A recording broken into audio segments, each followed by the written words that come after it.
अमरीकी सदर Donald Trump ने कहा है कि ईरान ने मुज़ाकरात में बहुत ज़्यादा देर कर दी, अब उन्हें इसकी कीमत चुकानी पड़ेगी। ईरान की फ़ौज मुकम्मल तौर पर तबाह बर्बाद हो चुकी है। ईरान की बहरिया फ़ज़ाइया अब अमलन मौजूद ही नहीं। ट्रंप ने कहा कि ईरान को मुकम्मल तौर पर शिकस्त दी जा चुकी है। ईरान से बातें करता है, अमल कुछ नहीं करता। दूसरी जानिब अमरीकी टीवी का कहना है कि सदर ट्रंप ईरान पर नए हमलों के करीब हैं। सदर ट्रंप ईरानी पावर प्लांट और पुलों पर नए हमलों का हुक्म देने के करीब हैं।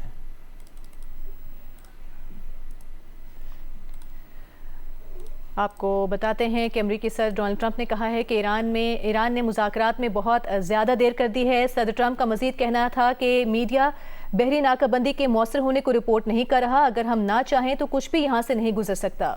उन्होंने कहा कि एक फौलादी दीवार है। अमरीकी सदर का कहना था कि ईरान की तिजारत सिफर हो गई है। ईरान अपनी अफवाज को और बिलों की अदायगी नहीं कर पा रहा। ईरान बहुत जल्द एक नाकाम रियासत बन जाएगा। उन्होंने कहा कि बहुत सा तेल बाहर जा रहा है, अल्लाह का शुक्र है।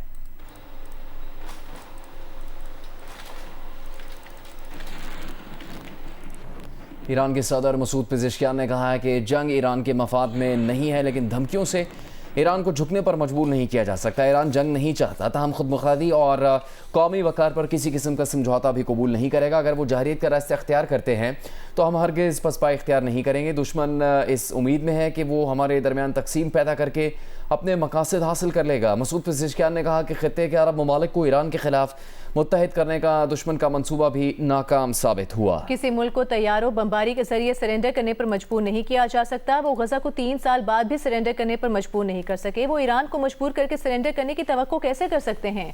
ईरानी सदर ने कहा कि ईरान यकीनी तौर पर ऐसा मुल्क नहीं जो सरेंडर कर दे।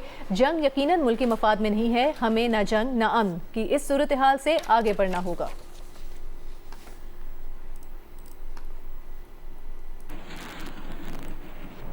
तर्जुमान ईरानी वजारत खारजा इस्माइल बकाई ने कहा है कि जंगबंदी की मुसलसल खिलाफ वर्जियाँ करके अमरीका सिफारती अमल को नुकसान पहुँचा रहा है।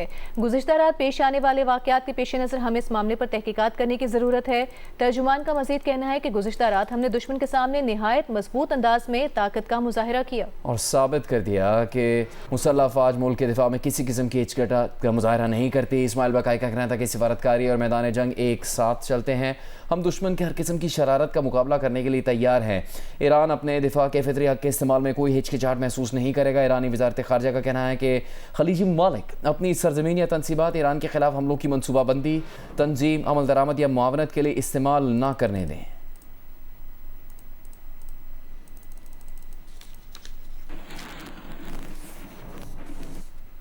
ईरानी वज़ीर ख़ारिजा अब्बास अराग़ची ने तुर्क और सऊदी हम मनसब से टेलीफोनिक राबता किया है। ईरानी वज़ारत ख़ारिजा का कहना है कि तुर्की और सऊदी अरब के वज़ीर ख़ारिजा से ख़ित्ते की ताज़ा सूरत हाल पर बातचीत की गई। दौरान गुफ्तगू अब्बास अराग़ची ने जनूबी ईरान में अमरीकी हमलों की मज़म्मत और हमलों को ईरान की खुद मुख्तारी और इलाकाई सालमियत की खिलाफ वर्जी करार दिया। अब्बास अराग़ची का कहना है कि ईरान को अपने दिफा का मुकम्मल हक हासिल है।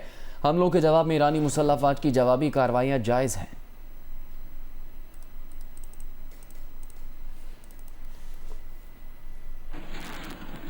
ईरानी पासदारान इनकलाब की कार्रवाइयों पर अमरीका और दीगर ममालिक ने मुश्तरका बयान जारी किया है, जिसमें कहा गया कि ईरानी पासदारान की जानलेवा साजिशें और यूरोप में दीगर गैर कानूनी कार्रवाइयाँ काबिल मजम्मत हैं। यूरोप में यहूदी कम्यूनिटीज़, ईरानी सहाफ़ियों, अमरीकी मफादात को निशाना बनाना भी काबिल मजम्मत है। यूरोप में इन हमलों का दावा हरकत असहाबुल यमन अल इस्लामिया ने किया है।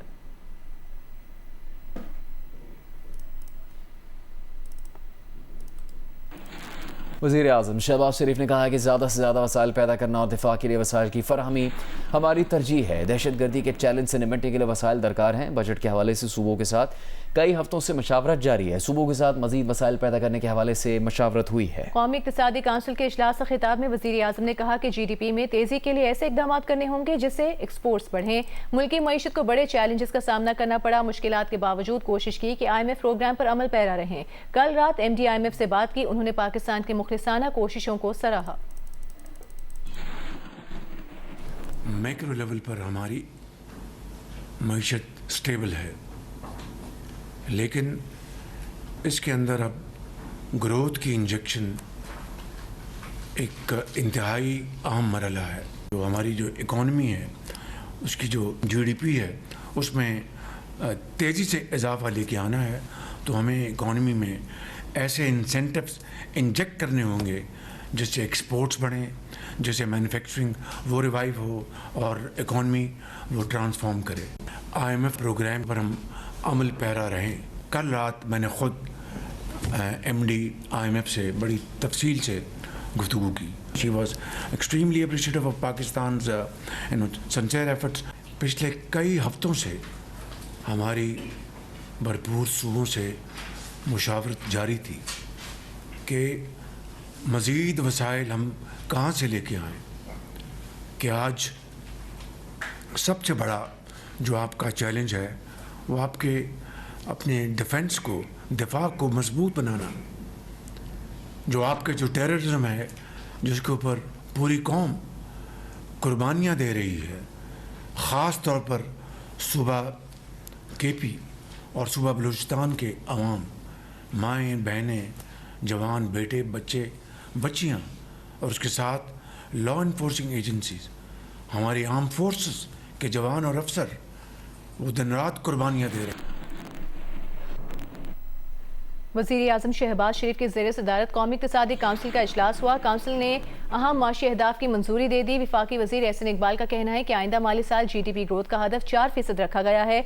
आइंदा माली साल के लिए मजमूई कौमी तरक्याती बजट 3669 अरब रुपए का मंजूर किया गया है। वफाक का तरक्याती बजट 1000 अरब रुपए होगा। 1000 अरब रुपए के PSDP में दाखिला और दिफा के सिवा कोई नया मनसूबा शुरू नहीं होगा। सूबों का तरक्याती बजट 2218 अरब रुपए मुख्तस करने की मंजूरी दी गई है। एहसन इकबाल ने कहा खुसूसी इलाकों आज़ाद कश्मीर और गिलगित बल्तिस्तान के लिए 88 अरब 90 करोड़ रुपए मुख्तस करने की मंजूरी दी गई है, जबकि खैबर पख्तूनख्वा के ज़म अज़ला के लिए 56 अरब रुपए मुख्तस किए गए हैं। एहसन इकबाल ने मज़ीद कहा कि आइंदा माली साल ज़राई शोबे की ग्रोथ का हदफ 3.6%, सनती शोबे की ग्रोथ का हदफ 4.5% रखा गया है। अफरात ज़र का हदफ 8.2% रखा गया है। एहसन इकबाल का कहना था कि माशी तरक्की के लिए ब्यूरोक्रेसी को तब्दील करना होगा। ये ब्यूरोक्रेसी माशी तरक्की नहीं, अमन व अमान और टैक्स वसूली वाली है। वफाकी वज़ीर ख़जाना मोहम्मद औरंगज़ेब ने कहा है कि कल माशी सर्वे पेश करने जा रहे हैं। उन्होंने कहा कि जब मेरे लिए इस तनाज़ा शुरू हुआ तो मालूम नहीं था कि 1 हफ़्ता चलेगा या महीना। इस तनाज़े को 3.5 माह हो चुके। जब तनाज़ा शुरू हुआ था तो उस वक्त 3 हफ्ते में पेट्रोल पर 129 अरब रुपए की सब्सिडी दी, उस पर भी तनकीद हुई। हमने PSDP को कट लगाकर सब्सिडी दी। मोहम्मद औरंगज़ेब का कहना था कि मशरिक़ वस्ता का तनाज़ा कल हल हो भी जाए तो इसके असरात अगले साल तक जाएंगे। उनका कहना था कि पेट्रोल लेवी हमेशा से थी, हमारी लेवी के हवाले से कमिटमेंट्स हैं जिनको पूरा करना होता है।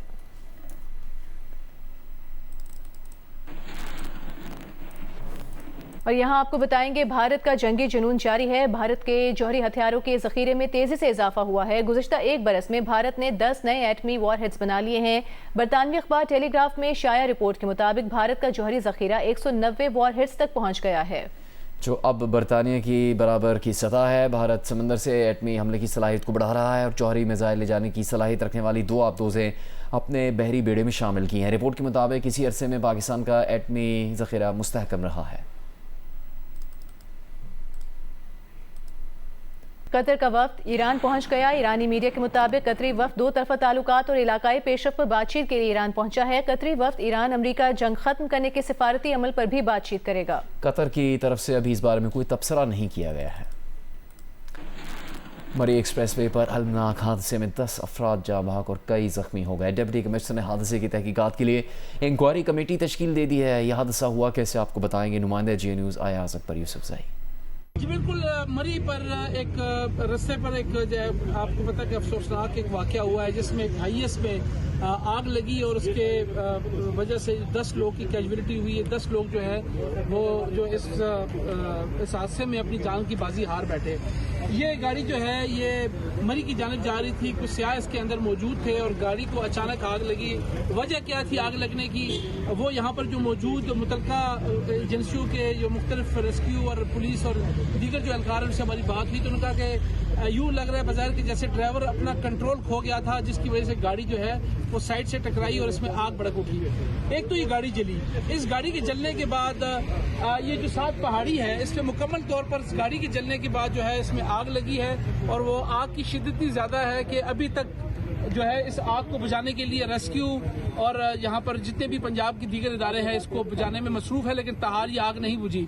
जो 10 लोग जाबहक हुए हैं उनकी डेड बॉडीज यहाँ से शिफ्ट कर दी गई हैं। जो जख्मी हैं वो मुख्तलिफ जगहों पर बर्न सेंटर में इस्लामाबाद में पहुंचा दिए गए हैं। गाड़ी मुकम्मल तौर पर जल के खाकसर हो चुकी है। मजीद तहकीकात की जाएंगी कि वजह जो है आग लगने की क्या है।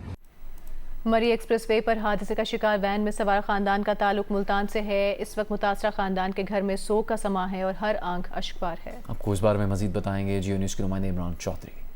इस वक्त मुल्तान के महल्ला सूती वट में मौजूद हूँ।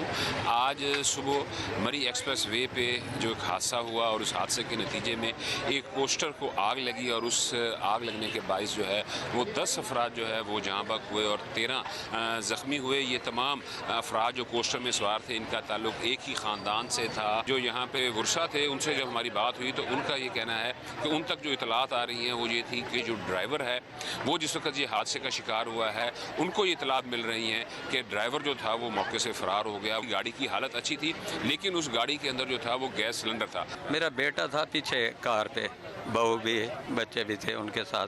बाकी मेरी हमशीरा जो है 2-3 हमशीरा थी, मेरी भांजियाँ थी, वो गाड़ी में थी। वो बता रहा है कि पापा जो पिछली साइड थी ना वो बिल्कुल डैमेज हो गई है। जो डेड बॉडीज़ हैं उनकी शनाख्त नहीं हो सकती। ड्राइवर एक्टिव नज़र आ रहा था रात को, जो है ना वो ठीक था ड्राइवर, बस पता नहीं क्या और डिवर्शन से गाड़ी बहुत अच्छी थी। और अभी तक इन लोगों का ये कहना है कि पिंडी इंतज़ामिया और मरी इंतज़ामिया के साथ ये लोग राब्ते में हैं। अभी तक शनाख्त नहीं हो पा रही। इस वक्त इस पूरे इलाके में जो है वो सोग का समय है और लोग इंतज़ार कर रहे हैं कब जो इस हादसे में फौत हुए हैं उनकी मैयतें जो हैं वो मुल्तान पहुँचेंगी।